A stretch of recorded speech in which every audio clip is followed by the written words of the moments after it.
Welcome back to another lesson in Supervised Ministry 302. Today we're going to talk about process notes and journaling. You will learn during this discussion the differences between process notes and journaling, how to write up process notes, the benefits of journaling, and some conclusions from using data gathering methods. In Supervised Ministry 301, students were introduced to the case study method. It proved to be an excellent way to obtain peer interaction.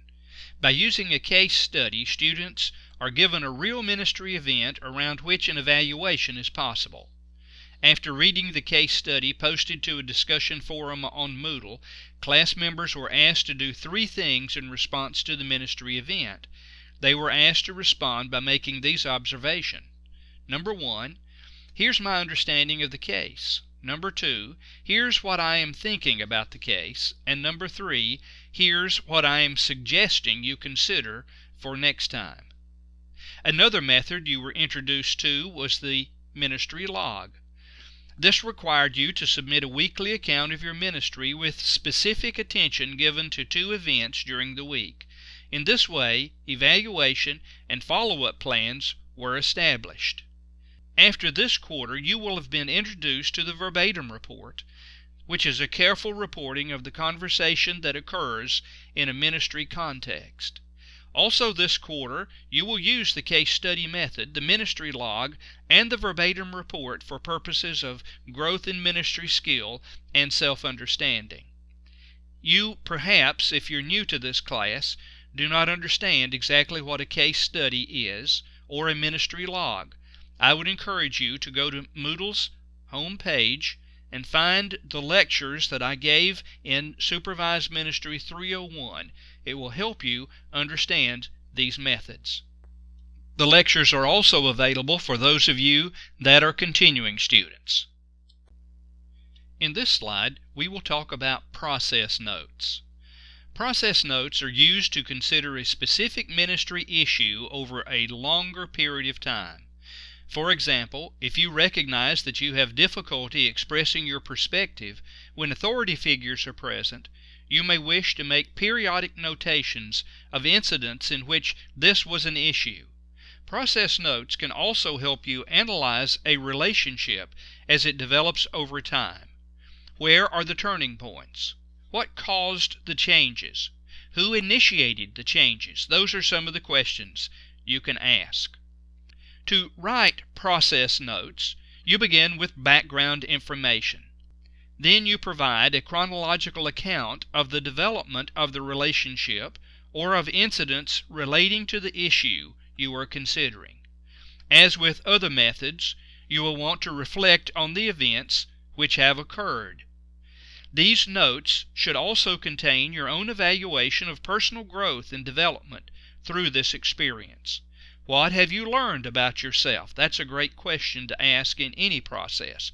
Or, what have you learned about ministry? The longer period these notes cover allow for trends to emerge that will make a valuable contribution to learning about yourself and ministry. Because of the length and the time required for a project such as this, you will not be required to use this method during the quarter. However, I wanted you to be knowledgeable about this approach for future reference and perhaps future use. Process notes focus on one issue at a time, but journaling, our topic for this slide, allows you to keep written record of a variety of issues you face. This exercise requires discipline, but is worth the effort in the long run if you desire to do ministry more effectively.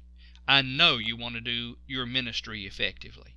This method requires care and consistency, but it promises growth and greater skill in evaluating ministry.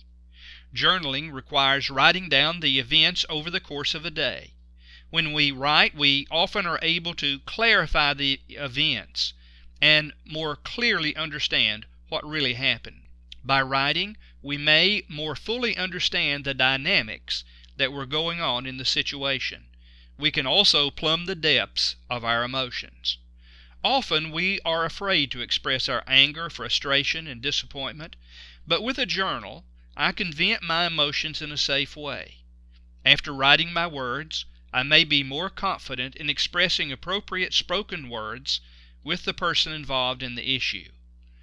I have mentioned several times how important relationships are to ministry.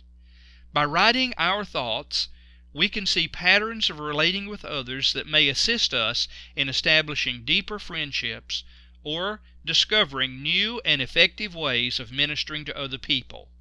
We discover new ideas, organization, or have clarity that was missing when we journal. Socrates is quoted as saying, "A life unexamined is not worth living." Using a journal can help you examine your life. Now, do not confuse a diary with a journal. A journal for our purposes is a tool for reporting and examining your various activities during the day. It also allows you to express your various thoughts and feelings related to those events. A journal also lets you think through your role as a minister and evaluate your level of competence in dealing with a multitude of demands. To share your journal requires some risk and a lot of trust. If you choose to use a journal this quarter, it's entirely up to you, but it would be an excellent way to share material with your field supervisor in your weekly meetings. When you are honest in your journal entries, there can be great benefit in sharing your thoughts with a trusted field supervisor. Again, this is not a requirement for this course. However, it is an option that some of you may want to try over the course of your meetings with your field supervisor. It could be very meaningful. In Supervised Ministry 301, and now in 302, you've been introduced to a variety of data gathering methods. Each method has its own distinct advantages, and some will be more helpful to you than others. Any of the methods we have studied can provide a wealth of information that will help you grow in self-understanding and grow as you improve your ministry skills. Pyle and Seals are quoted as saying, "Regardless of which method our school uses, the critical element in learning from experiences are the same. Your willingness to place accurate samples of your ministry before your supervisor and your peers is extremely important. Your willingness to take seriously their feedback and their questions. Your willingness to reflect on the issues raised by the ministry experiences. These tools for gathering data can provide a valuable resource for your growth and development as a person and as a minister. I encourage you to use them as you have opportunity and grow as a result."